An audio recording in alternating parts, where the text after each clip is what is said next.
ನಿಮ್ಮ ಹಳೆಯ ಚಿನ್ನದ ಒಡವೆನ ಅಧಿಕ ಬೆಲೆಗೆ ಮಾರಬೇಕೆ?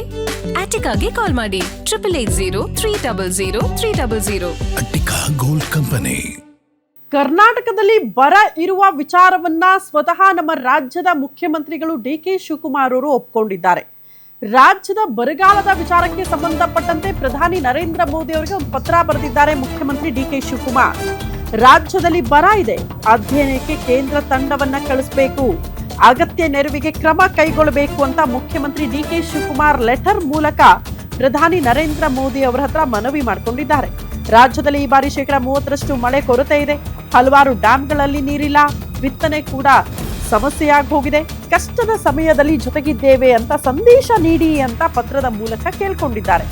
ಬರ ಪರಿಸ್ಥಿತಿಯ ತೀವ್ರತೆಯನ್ನ ಪ್ರತ್ಯಕ್ಷವಾಗಿ ಮೌಲ್ಯಮಾಪನ ಮಾಡಬೇಕು, ಹಾಗಾಗಿ ಕೇಂದ್ರದಿಂದ ಒಂದು ತಂಡವನ್ನ ಕಳಿಸಬೇಕು ಅಂತ ಪತ್ರದ ಮೂಲಕ ಮನವಿ ಮಾಡಿಕೊಂಡಿದ್ದು, ಪ್ರಧಾನಿ ನರೇಂದ್ರ ಮೋದಿ ಅವರಿಗೆ ಸರಿಸುಮಾರು 2 ಪುಟಗಳ ಪತ್ರವನ್ನ ಮುಖ್ಯಮಂತ್ರಿ ಡಿ.ಕೆ. ಶಿವಕುಮಾರ್ ಅವರು ಬರೆದಿದ್ದು ರಾಜ್ಯದ ಬರಗಾಲದ ಪರಿಸ್ಥಿತಿಯ ಬಗ್ಗೆ ವಿವರಣೆ ಕೊಟ್ಟಿದ್ದಾರೆ.